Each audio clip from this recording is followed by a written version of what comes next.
Buen día con todos, bienvenidos. Hoy día tengo la oportunidad de entrevistar a mi buen amigo Sergio Vinitsky, una persona que conocí hace ya unos años en un viaje de trabajo a Israel. Es un gusto tenerlo acá con nosotros. Él es un experto, consultor, emprendedor y argentino-israelí, ¿no? Entonces, ¿estamos de acuerdo, Sergio? ¿Sí? ¿Es correcto? ¿Sí? Muy bien. Entonces, él estudió en Tecnión, tiene su grado en ingeniería empresarial, industrial, ¿no? Aparte tiene un MBA en la Rupin Academy Center. Él trabajó muchos años en programas de desarrollo para la pequeña y mediana empresa. También ha visto temas de Smart City, que es un tema simpático que podemos ver más adelante, ¿no? Y bueno, hoy día lo tenemos para hacer una pequeña entrevista sobre su experiencia, sobre cómo Israel se transformó en una potencia gracias al fomento de la pequeña y mediana empresa, ¿no? Nos va a contar un poco su historia, vamos a hablar un poquito, algunas curiosidades del mercado israelí, por si alguien desea también venderla a Israel, también no va a pasar las recomendaciones. Y bueno, Sergio, bienvenido, muchas gracias por acompañarnos. No sé si quieres agregar algo más a tu presentación, que le he hecho bastante cortita. Solamente, primero, muchas gracias por tenerme aquí con ustedes, un gusto, un placer. Y segundo, que el MBA, ustedes son una universidad, el MBA lo hice de regalo para los 60. Y creo que es importante recalcar que a cualquier edad hay que seguir aprendiendo. Felicidades, felicidades. Mira, yo tengo la oportunidad en la universidad de dictar a pregrado y a personas de EPE, que son para personas que ya con experiencia, y yo tengo alumnos de 40, 50, 60 años que están terminando sus carreras. Yo tengo amigos, yo me dedico a la consultoría, tengo muchos amigos empresarios que no fueron a la universidad y a veces porque sus hijos les dicen, oye papá, en el colegio me preguntan, ¿qué carrera estudiaste? Y solamente por esa presión del niño se termina una carrera, ¿no? Entonces, ya a cualquier edad, como lo mencionas, es importante si tomas la decisión, ¿no? Felicidades, Sergio. Muy No, bien. vengo Entonces, o sea, nacido en Argentina, desde los 13 años en Israel prácticamente toda la vida. Emigré con mis padres, con mi hermana, con mi familia, tíos, primos, estamos todos en Israel. ¿y a qué edad llegaste a Israel? A los 13 años. 13 años. Sí. Wow. No, Conservo el idioma, casado con una argentina y trabajo mucho con América Latina y trabajo mucho con España, entonces conservo el idioma. no se ha convertido en una ventaja competitiva, ¿no? Sí, porque dominamos también, o sea, domino el inglés, el hebreo, el castellano, o sea. No, y tu español es bastante bueno, ¿no? O sea, no se te nota ningún dejo. Muy bien, listo. Entonces vamos a empezar a hablar un poquito sobre el mercado israelí, ¿no? Cuéntanos un poco sobre cómo ven las tendencias de la inversión en Israel. Cuéntanos un poco ahorita qué sectores están dominando, cómo ves la proyección de acá a unos años. Cuéntanos un poquito. Ok, Israel, como país de inmigración, como Estados Unidos, de 126 países diferentes, trae cultura de innovación, de inversión, de capacitación de todo el mundo. O sea, somos un país que de repente las joyas nuestras son muy conocidos, los diseños de joyas y de vestimentas son muy conocidas en el mundo, los diseños. No la producción, porque la producción aquí es cara, pero los diseños son muy conocidos en el mundo porque de repente la parte étnica de la gente que viene de África o la gente que viene de Asia se junta con la europea o la americana y de repente en un laboratorio o en una oficina hay gente de todo el mundo y cada uno aporta lo suyo, lo étnico con lo de Oriente, con Occidente, y de ahí salen cosas muy, muy buenas. O sea, tenemos problemas diferentes, gracias por eso, pero salen diseños de todo tipo, de tecnológicos, de vestimentas, de joyas, o sea, la diversidad esa ayuda mucho a la creatividad. Entonces, Ah, las inversiones pueden ser, o sea, obviamente somos lo que se llama el Startup Nation, que es la parte tecnológica, la parte de ingenieros tecnológicos de lo que se llama aquí electrónica, está muy avanzado y gracias a quizás exponernos a tecnologías de alto nivel en el ejército y más adelante, entonces gracias a eso las empresas grandes, multinacionales, como Facebook, o como Google, o como Amazon, o como Intel, o IBM, o quien sea, todas las que puedes llegar a imaginarte, hay aquí más de 300 centros de investigación y desarrollo de las empresas multinacionales grandes que comienzan generalmente con el mismo modelo de adquirir un startup, una empresa pequeñita que ha creado un producto nuevo, y gracias a esa adquieren esa empresa, ya sea Waze, si se conoce, en todo el mundo, por 15.000 millones de dólares que lo compra Intel por otros motivos también, desde el futuro, se está comprando el futuro, para no perder lo que tiene, como le pasó a Kodak o a otros, o a Nokia. Entonces, de ahí viene que la macroeconomía, gracias a esas 300 multinacionales, crece y la inversión es bastante alta. Dinero no falta en ningún lugar del mundo. Las empresas, pues, las grandes, los que tienen dinero buscan oportunidades y aquí las encuentran. Muy, muy interesante, ¿no? Es cierto. Como dicen, bueno, el dinero, no hay nada más cobarde que $1.000.000, ¿no? Si hay cierta inestabilidad, el dinero se va. El dinero busca estabilidad y oportunidades, ¿no? Muy bien, excelente. Hay un programa muy exitoso que montó ya hace unas décadas, se inició en Israel, es un programa donde tú también participaste con una empresa llamada Tabor. Para los que no han escuchado sobre este plan, lo resumo muy rápido, acá Sergio no va a poder detallar más. Ellos lo que desarrollaron un mecanismo para financiar a la pequeña y mediana empresa, ¿no? Con ciertos niveles de subsidio, en algunos casos, ¿no? Pero a tasas de mercado, para que éstas comiencen a desarrollarse y exportar o producir localmente, ¿no? Fue un programa que apostaron mucho por la pequeña y mediana empresa y al inicio no funcionó muy bien, ¿no? Pero luego prueba y error, ahora los ayudó mucho a crecer y a desarrollarse. Bueno, cuéntanos un poquito más sobre esto y en especial enfócanos y recomiéndanos o menciónanos cuáles fueron los criterios que se usaron para decir, a esta empresa sí le vamos a poner su estrellita en la frente, esta sí necesita, esta sí va a recibir financiación. ¿Cuáles son los criterios? Algunos indicadores financieros, algunos temas de personal, de recursos, cantidad de trabajo generados. Muy bien, Sergio, cuéntanos. Bueno, voy a contar más adelante en detalles, pero así haciendo lo importante era identificar como gobierno, ¿no? Porque yo soy una empresa privada, Tabor, pero trabajo mucho junto al gobierno para establecer estos programas, para estudiar o para hacer la investigación y desarrollo de este mercado, de estos programas, de estos problemas macroeconómicos que iban surgiendo, para dar soluciones que sean soluciones que la gente las utilice. O sea, es muy fácil como para el gobierno hacer un plan y que nadie lo utilice. Aquí era necesidad, obligación de que lo que hagamos lo hagamos bien para que alguien lo use. Para dar una solución a problemas macroeconómicos que habían surgido y que los voy a detallar. Entonces, lo que era muy importante era que el programa tenga sus parámetros y que no se pueda ir, o sea, ni para la izquierda ni para la derecha, que sea para todos igual, que sea algo fácil de implementar, que sea algo que le sirve al gobierno y a las pequeñas empresas, y que sea más que nada para todos los sectores. Así como antes dije que somos una startup nation y que somos un país tecnológico, esto era para el peluquero, para el garaje, para el super mini mercado y para el abogado o el contador que quiere ampliar su negocio. Darle a entender de que lo podemos fortalecer, incluso o sea, en la parte de sabiduría y en la parte financiera, para que sea una empresa más fuerte.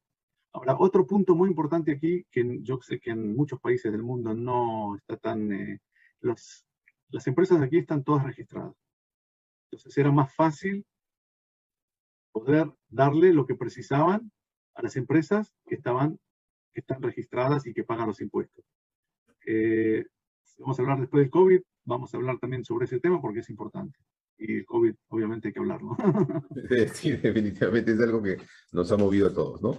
Muy bien, a ver, cuéntame, a ver, vamos a hablar un poquito sobre la formalidad y la informalidad empresarial, ¿no? Muchos países en Latinoamérica, veo que en especial Argentina, Perú, bueno, y otros en la región, el tema de la informalidad es muy grande, ¿no?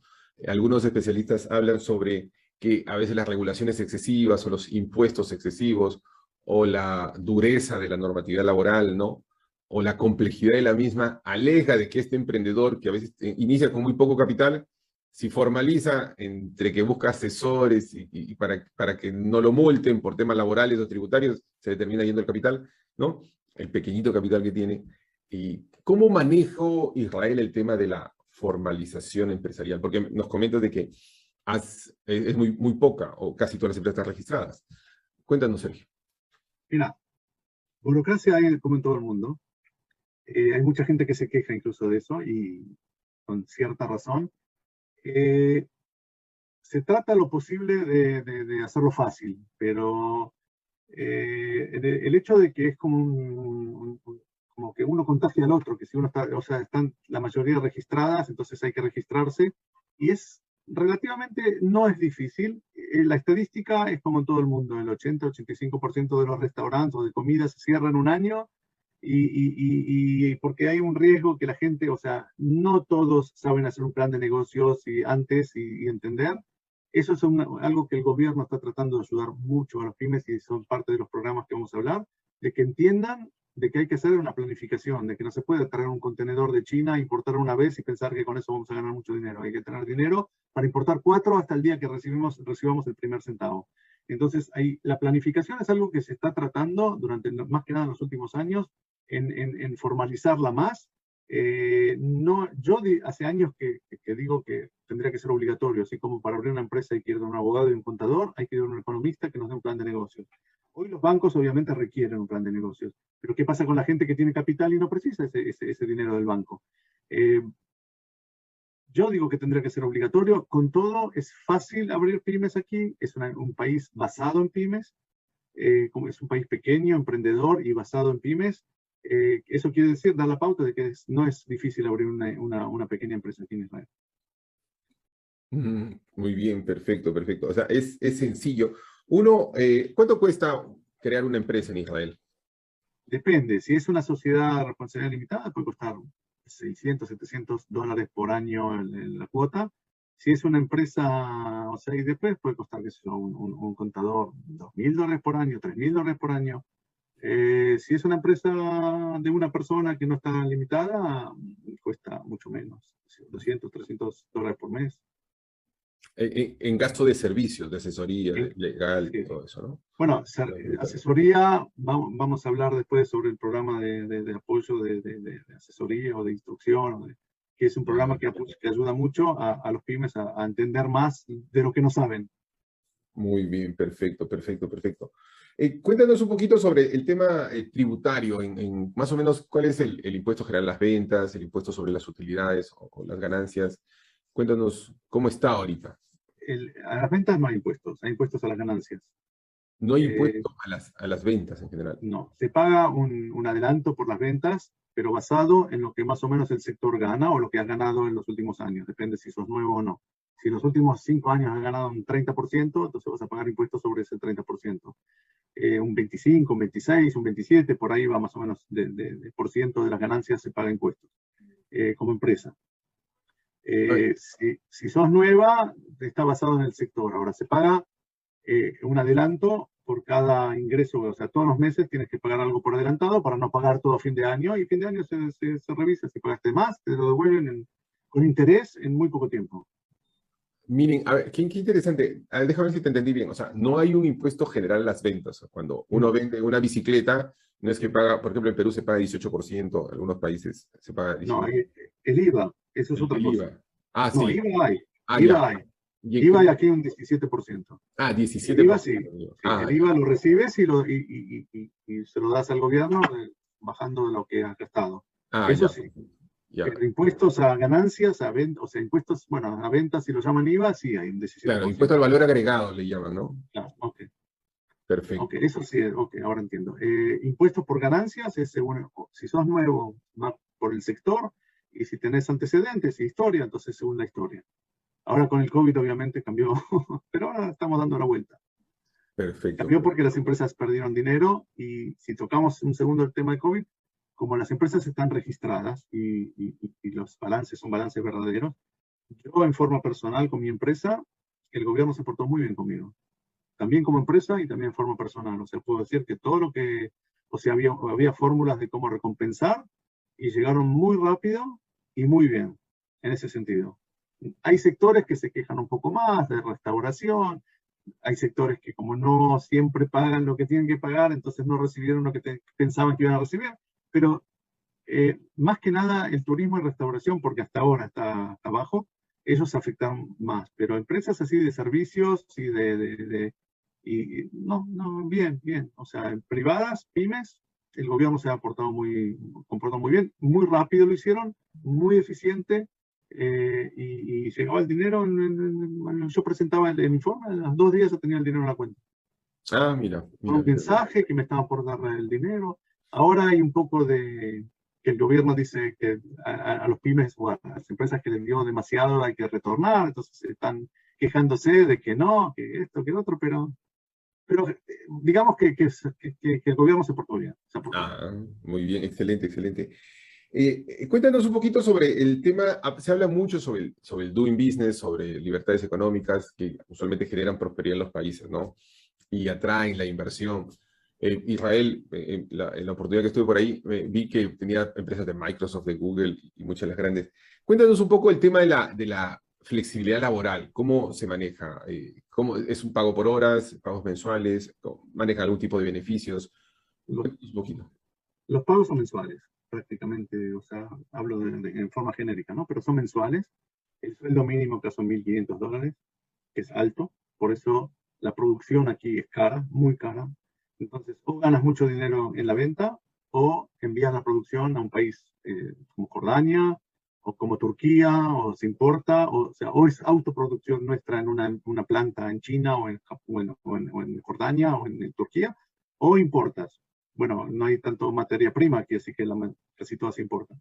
Pero la idea, o sea, en general es atraer inversiones multinacionales, ya sea inversores o ya sea empresas que adquieran a esas startups, a esas empresas tecnológicas pequeñas con ideas, y de ahí se va fortaleciendo la macroeconomía. Por otro lado, como esas empresas vienen y requieren de ingenieros, faltan ingenieros aquí. Entonces ya se está hablando de que parte del I más D pase a otros países porque no alcanzan la cantidad de ingenieros que hay aquí. Con todo lo que la mamá judía quiere que el hijo sea ingeniero, abogado, doctor, O o médico, o médico. médico, o médico, hay gente que no, que va a estudiar psicología, que va a estudiar sociología, que va a estudiar deportes, que va a estudiar educación, hay de todo. Y hay una escasez de ingenieros aquí, ingenieros electrónicos, que ya se empieza a ver, bueno, eso por un lado suben mucho los sueldos, los salarios, entonces eso crea que las diferencias entre las clases, diferencias económicas, no diferencias sociales. Yo soy de la idea que en Israel hay diferencias económicas de gente que gana muy bien y gente que gana bastante mal, pero no hay diferencias sociales. El hecho de que todo el mundo a los 18 años va al mismo ejército, ya sea el hijo del gerente o el hijo del ministro o el hijo mío o el hijo del dueño de Microsoft Israel, vamos todos al mismo lugar, a la misma carpa. Entonces, eso crea que aquí no hay diferencias sociales.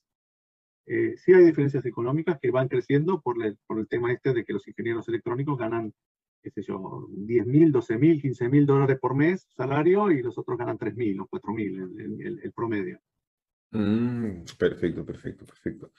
Ya, y ese salario que actualmente tienen de salario mínimo, ¿desde cuánto tiempo tiene? ¿Siempre fue así? En la época, por ejemplo, tuvieron una gran migración rusa de casi 1 millón de personas en los 80s, si mal no me equivoco, 90s.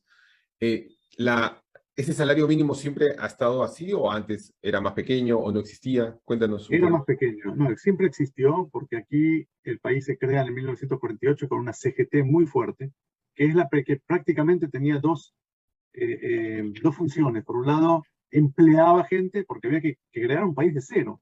Entonces, por un lado, ellos eran los que creaban las empresas, y por otro lado, eran las CGT las que tenían que cuidar los intereses de entonces se veían como que por un lado había que pagarle a los empleados, pero por otro lado no tenían de dónde tanto y no querían tanto. Pero se nivela que se pagaba un sueldo mínimo, estoy hablando del mínimo, que era bajo. Y en los últimos 10 años se llegó ya a que el sueldo mínimo son más o menos $1.500. No Ajá. siempre existió, cuando hubo una inmigración fuerte rusa era mucho más bajo, pero hoy ya más o menos está así de $1.500 por mes como mínimo. Por un lado, casi no hay gente en la calle sin comer, hay, pero muy pocas, y las que así lo eligen. Yo digo que cada uno que quiera trabajar aquí, falta gente para trabajar siempre. Se importa gente de Gaza o de la entidad palestina para trabajar, 180, 100.000 personas por día. O sea, trabajo no falta. Trabajo duro, trabajo bajo, pero no falta.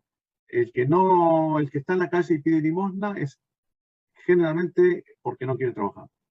Y hay muy poca gente en las calles pidiendo limosna, por suerte.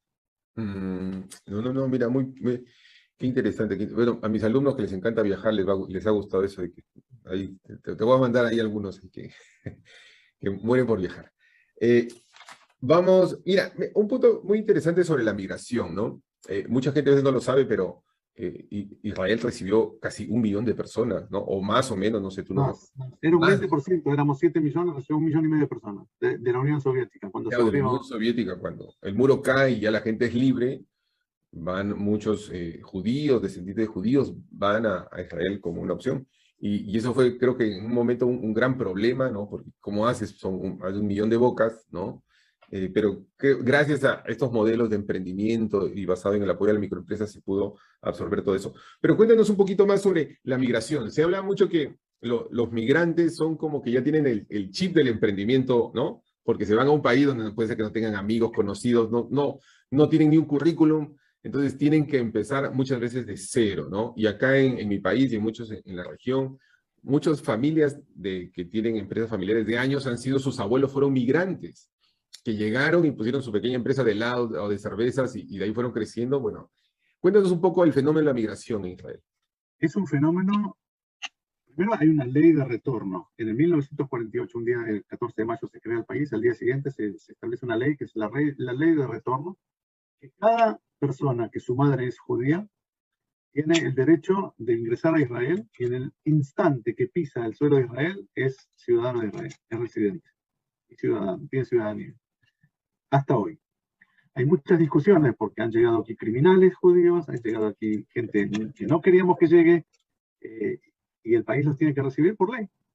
Y hay discusiones sobre eso. Ahora, por otro lado, era la única forma de crecer de 700.000 personas que había en 1948 y se crea el Estado el 14 de mayo y el 15 de mayo estalla una guerra con todos, norte, bueno, oeste no porque está el mar, el Mediterráneo, pero norte, este y sur, guerra total, dura, entonces había que traer primero armas porque no había ni ejército ni nada, y segundo, gente de todo el mundo. Y así se crea esa inmigración, que hoy ya somos 9 millones, digamos que 20% son árabes israelitas, entonces 80%, unos 7 millones de judíos que están aquí viviendo, y eso no es natural, o sea, de 700.000 en 70 años a 7 millones no es natural, es por la inmigración. Y como tú dices, o sea, hay países, hay inmigración de gente que vino incluso sin de Yemen o de Irán, gente que venía menos culta o más culta, o incluso algunos que no sabían analfabetos, había de todo. La gente fuerte, que es la que también hizo crear el país, es la gente que viene de Europa Occidental, de Rusia, de Polonia, de Alemania, es la gente fuerte que gracias a ellos se ha creado el Estado de Israel. Pero como tú dices, o sea, si tomo un ejemplo de mis padres, que vinieron a los 42, 43 años, que dejaron ahí una vida social, una vida profesional. Mi papá tenía un estudio de ingeniero, tenía varios empleados y un nivel socioeconómico muy alto, y llegamos aquí o sea, el cambio de pesos a dólares y de dólares a moneda local, trabajado un 70% del capital o un 80% del capital. Y había que comenzar no de cero, pero bastante de abajo. Y con todo, o sea, el sionismo es la pasión de regresar al país de Sion después de 2000 años. Eh, o sea, o lo haces bien o lo haces bien, no hay otra. Dejaste tus amigos, dejaste tu familia, dejaste tu trabajo, dejaste todo. Y de repente comenzar de cero a mucha gente que viene aquí sin idioma y es un idioma difícil de aprender. O te va bien o te va bien, o sea, hay gente que regresa a sus países, pero la mayoría se queda aquí. Bueno, hay 100.000 argentinos, entonces se puede hablar en castellano en muchos lugares. Hay rusos, 1,5 millones, entonces tienen sus propios, tienen su periódico y su radio y sus tiendas y sus almacenes y sus supermercados. Hay de todo, hay de todo, de todo, de todo. Alto, bajo. Por suerte, la calidad de vida aquí, como dije antes, no hubo picos en las crisis. porque más o menos nos mantenemos así, una clase media alta o media, pero bien, o sea, no se vive de lujo como vivíamos nosotros en Argentina, que teníamos las canillas bañadas en mármol de Carrara y las puertas de los baños y de todas las habitaciones bañadas en oro, y teníamos una persona que vivía con nosotros, una empleada, o sea, eso no. Teníamos, qué sé yo, cochera en el año 70 y portero visor. Eso aquí no, hoy sí, pero en el año 70 la heladera en el supermercado había un yogur blanco y uno rosa y uno amarillo, y ya está. O sea, no había Nestlé, no había... Y bueno, era la parte de sionismo, el kibutz, que bien conoces, pueden hacer Google lo que es un kibutz, de la vida comunitaria. Eso era porque no alcanzaba para todos. Entonces, siempre se sabía que había que decir, bueno, esto es lo que hay, esto es lo que hay, mañana va a haber más. Y así se creó el país, o sea, gracias a ese movimiento sionista que fue el que empujó el país hacia adelante. Vemos en otros países, vemos otras circunstancias, otros países, incluso la entidad palestina, que no logran crear un Estado. Hay muchos lugares donde no se logra, o sea, aquí era como que estábamos todos juntos, no por hablar el mismo idioma o no por venir del mismo país, sino porque teníamos algo todos en común, que era el sionismo, venir aquí al país que se había creado. Ah, mira, mira, mira. Muy Es bien. una ideología, ¿no? Claro, claro, claro, claro, claro. Cuéntanos un poquito, hay algo que yo siempre recalco, bueno, a mis clientes y a mis alumnos, siempre hablo sobre la importancia del inglés como una lengua internacional, una lengua para los negocios. Yo, en mi experiencia ahí en Israel, hasta cuando me iba a un grifo, una gasolinería, no sé cómo lo llamen, el personal le hablabas en inglés y te entendía, ¿no? Entonces, cuéntanos un poco sobre ese idioma, el impacto del idioma en Israel, cuéntanos. Yo estudié en Argentina en una escuela judía, como León Pinelo en Lima. La conozco porque mi mejor amigo es de origen peruano que vive aquí en Israel. Y gracias a mi madre, era una de las directoras del colegio y que nos dio una hora de inglés por día desde primer grado. El inglés aquí yo creo que más de la mitad de los correos que yo envío son en inglés. Aquí hay gente de Israel, entre nosotros que hablamos hebreo. El inglés es el idioma de trabajo, el inglés es el idioma de correspondencia, incluso las películas son en inglés y están tituladas, no están dobladas. Todo afuera, tránsito, todos los carteles, todo en inglés, en hebreo y en inglés, obviamente. Hay muchos también en árabe, porque como hay 20% de población árabe israelí, entonces también. Mis consuegros son de origen de Boston. Hace 25 años que están acá, no saben una palabra de hebreo porque todo el mundo les habla en inglés. O sea, el inglés aquí es el idioma, no el principal, pero casi a la par, o sea, y todo el mundo sabe desde el colegio, y es muy importante no solamente entenderlo, sino también escribirlo, leerlo.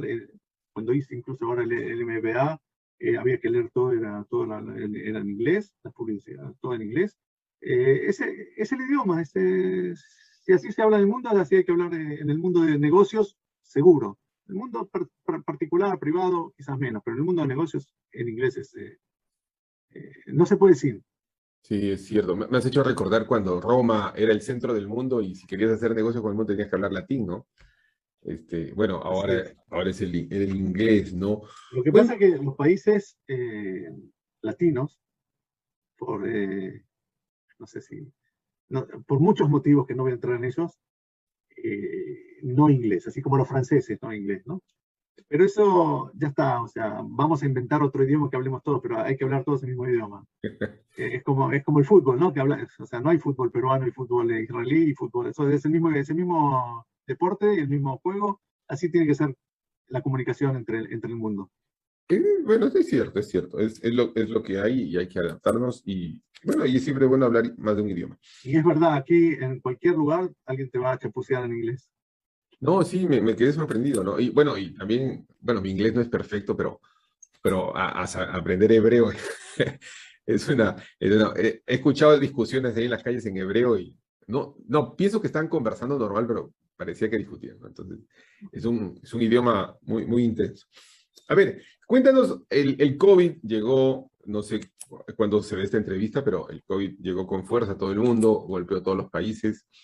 En, aquí particularmente, algunos países decidían como medidas cerrar escuelas, colegios, como pasó en Perú y en muchos países de la región. Otros países, más bien, las cuarentenas fueron muy pequeñitas y dejaron abiertas para que la gente interactúe. Algunos países reducían los impuestos, otros más bien subían impuestos. Cuéntanos un poquito sobre las medidas que se hicieron en COVID en el primer año, más que todo que fue el más intenso en el mundo. ¿Cómo lo manejaron en el tema tributario, en el tema de clausura, en el tema de interacción entre las personas? ¿Cerraron locales, colegios? ¿Cuánto tiempo? Cuéntanos un poquito. Se puede escribir un libro de todo lo que preguntaste. Te puedo dar ejemplos de todo, para bien y para mal. O sea, yo pienso que una de las cosas que mejor salieron hoy, después de un año y medio, es que el gobierno central entendió, y le tardó entender, que el que maneja la vida diaria es el gobierno local. Y se le va a dar más fuerza a los gobiernos locales, a las municipalidades, a los ayuntamientos, no sé cómo se llama en Perú,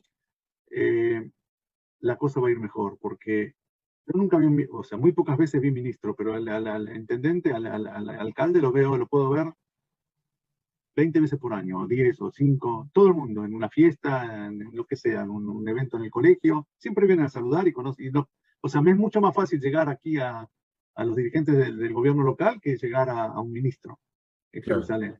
Entonces, ellos eran los que ellos son los que saben qué pasa en cada colegio, en cada aula dentro del colegio. Entonces, si el gobierno viene y dice se cierra el colegio, pero el 90% del colegio puede acceder porque está verde, ¿por qué no? Y si hay que cerrar una aula de las 40, ¿por qué cerrar todas las 40? Pero al principio, como estaban todos enloquecidos y nadie sabía nada, se cerraba todo. Estuvimos la primera cuarentena fea. Yo venía y salía afuera como un astronauta, con guantes y todo, y venía y lavaba con jabón cada manzana, cada banana, todo. Dejábamos los zapatos afuera. Era una cosa de locos, nadie sabía nada. Estábamos todos muertos de miedo. Y el miedo te hace actuar mal. Entonces, hasta que aprendimos que no hacía falta lavar la banana 30 veces con jabón. No, era así, era todo Sí, así. acá usaban blanqueador, lejía, no sé Todo, cómo. todo. Sí. Entonces, de a poquito vas aprendiendo, o sea, probando y aprendiendo qué sale bien, qué sale mal. Y de repente la primera ola, aquí el 33% de la población son niños, y la primera ola no afectó a niños. Entonces veíamos lo que pasaba en todo el mundo, y acá no pasaba nada, pasaba muy poco. Y de repente viene la tercera ola, la segunda ola también fue de estar todo cerrado, fiestas, y de repente los ministros en las fiestas, que estaba todo cerrado, clausurado, los ministros iban a visitar a los hijos y a las hijas, entonces la gente decía sí, él sí, porque yo no. Bueno, como en todos los países. Lo que más salvó aquí es que como somos un país de 126 países de inmigración, y hay de todo, hay gente de todo tipo, perdón que lo diga en forma que no se escucha bien, pero hay mayores y menores, y de colores y no de colores, y de Europa, y de Asia, y de África, y de América. Entonces le regalamos a Pfizer un laboratorio para que después lo que emplean aquí lo hagan en Estados Unidos, con los 350 millones de habitantes, probar acá con 7, 8, 9, y le regalamos a Pfizer, o sea, habíamos hecho acuerdos con otras empresas, con Johnson, con Moderna, con AstraZeneca, y de repente salió antes Pfizer, y el primer ministro cerró un acuerdo con Pfizer de hacer solo Pfizer acá, y tener todos los datos para saber qué pasa en el mundo. Entonces, por eso fuimos los primeros en ser vacunados. Por eso cuando viene la tercera ola, afecta, porque hacía ya más de 6 meses que estábamos vacunados por segunda vez, y ya los parámetros, o sea, la vacuna era menos efectiva, entonces nos dieron un booster de una tercera vacuna a principios de año, o en marzo aquí, y porque la tercera ola pegaba fuerte, y pegaba a los niños que no estaban vacunados, o sea, tuvimos de todo. El gobierno trató todo lo que pudo de ayudar, de bajar impuestos, de reducir, ¿no? Reducir, los gobiernos locales reducían los impuestos aquí locales, que se pagan todos los meses por las viviendas o los locales, las tiendas, las fábricas. Todo lo que se podía se postergaba, pero la luz, el teléfono, el gas, no, eso no se podía postergar. O sea, por eso el gobierno también tuvo que apoyar bastante. Y o sea, dentro de todo lo que has mencionado, tuvimos de todo. Cosas buenas, cosas muy malas, porque nadie sabía nada. Cuando estábamos asustados era diferente cuando empezamos a entender de que se podía salir a respirar afuera y no había gases lacrimógenos que nos mataban. Entonces ahí pudimos un poquitito más abrirnos. Hasta hoy, las oficinas no han regresado. Está todo abierto aquí. Vamos con mascarillas por la tercera ola, pero está todo abierto. Eh, las oficinas no han regresado a trabajar 100%. Trabajan teletrabajo de la casa, la alta tecnología casi toda. Las entidades públicas, municipalidades, gobierno, no todos trabajan todos los días desde las oficinas. O sea, cuando vimos que golpeó fuerte la tercera ola, ya la gente un poco se calmó y pensó un poco más en ser un poco más tranquila en las decisiones. Pero el fútbol ya se abrió y los restaurantes se abrieron y hay abierto y hay cerrado. El que no tiene, hubo 1 millón de los 9 millones que no quisieron vacunarse por temas ideológicos, y ese 1 millón no puede entrar a los restaurantes, no puede entrar a teatros, a cines, a estadios de deporte. Ya, Así estamos. muy bien, muy bien, muy bien. Mira, sí, es cierto, escucho esas medidas en varias partes del mundo, ¿no? Tenemos un pasaporte verde que sin eso no te dejan entrar. Si no estás vacunado, simplemente no te dejan entrar a conciertos, Exactamente. eventos. Con un código de barra, un QR code, lo que se llama, que aquí lo tengo, Claro. y si con eso puedo entrar y si no, no me dejan entrar. Muy bien, perfecto, perfecto. Mira, y ya para terminar, cuéntanos un poquito sobre herramientas de financiamiento al sector empresarial, ¿no? ¿Cómo se financia la mayoría? ¿Qué herramientas usan? ¿Cómo está en el tema de fintech? ¿Se usa más el banco? ¿Son créditos a través de fondos? ¿Hay un tema de bonos? ¿Factoring? No lo sé. Cuéntanos un poquito más o menos cómo está el mercado. Bueno, todo lo que es fintech está ahora desarrollándose, está bastante fuerte aquí en Israel. Eh, Hay una comunidad mayor, o sea, que va creciendo en todo lo que es el fintech. Aquí los bancos, todo el mundo tiene cuenta bancaria, todos. Los niños de 14, 13, 14 años para arriba, todos tienen cuenta bancaria, todo se maneja por cuenta bancaria, todos tienen tarjetas de crédito, 1, 2 o 3. Es el modelo de Estados Unidos, no es el modelo de Europa o de América, que para entrar a un banco tienes que pedir autorización y no te dejan entrar, o sí, o sea, el banco aquí es como ir al supermercado. Ya. Hoy en día, estuve en los últimos 5 años, estuve 3 veces en los bancos porque ni siquiera chequera voy a ir a buscar, ahora no uso más. Pero si tengo que ir a firmar algo, incluso se puede firmar ahora digitalmente. O sea, pero el banco es todo pasa por el banco, los bonos, los préstamos, todo pasa por los bancos, todavía trabajan con fax. Bueno, Sí, país avanzado, pero todavía hay que mandar el fax. No correo a veces, no siempre, ya el último año ya con el COVID se puede empezar a trabajar porque la gente no tiene fax en la casa, entonces ya se puede empezar un poco más a enviar por correo, pero no es tan obvio. Sí, los bancos se quedaron seguros, las compañías de seguros, los bancos se quedaron bastante atrás, los hospitales, o sea, los que no avanzan se quedan un poco siempre para atrás en lo que es tecnología, pero todo pasa por los bancos, todos los bonos, los préstamos, las cuentas bancarias, los salarios, se pagan, todo pasa por los bancos, son muy populares, o sea, hay varios bancos, más grandes, más pequeños, todos los grandes afiliados a bancos mundiales, conocidos como ranking AAA, triple A, o sea, un banco aquí de los 5 o 6 primeros está reconocido mundialmente como un banco internacional, o afiliado a un banco internacional, al Deutsche Bank, o cual sea, International Bank de Estados Unidos, o sea, en ese sentido, el sistema bancario aquí es muy avanzado, muy abierto, muy común. mira, mira, mira, mira. Mira, no, qué interesante. Y estamos hablando de bancos totalmente privados, ¿no? No, Sí, sí, sí. no hay nada con el sector bancos públicos. ¿Hay bancos públicos? Hay, pero no de primer grado, o sea, hay bancos públicos, pero De no, segundo piso, como de ni inversiones. Bueno, siquiera, ni siquiera, ni siquiera, de cuarto piso quizás, no, tampoco. O sea, el único banco es el Banco Central, pero no, o sea, para recibir un préstamo para comprar un departamento también, todo es es el mismo privado. banco, todo privado, sí, sí. Perfecto, perfecto, perfecto. Público-privado, pero no del Estado. Muy bien, Sergio. ¿Podría darnos unas palabras finales a todos los emprendedores que están escuchando, empresarios o los que están pensando en emprender, desde tu experiencia y con todo lo que has visto de las empresas exportadoras o luego negocios locales? Recomendaciones finales, ¿no? ¿Qué tener en cuenta para que tu emprendimiento crezca de manera sostenida? Por favor, Sergio, tienes los minutos finales. Mira, doy clases en el Export Institute, una de las clases es From Idea to Production, y de una idea a producir o a exportar.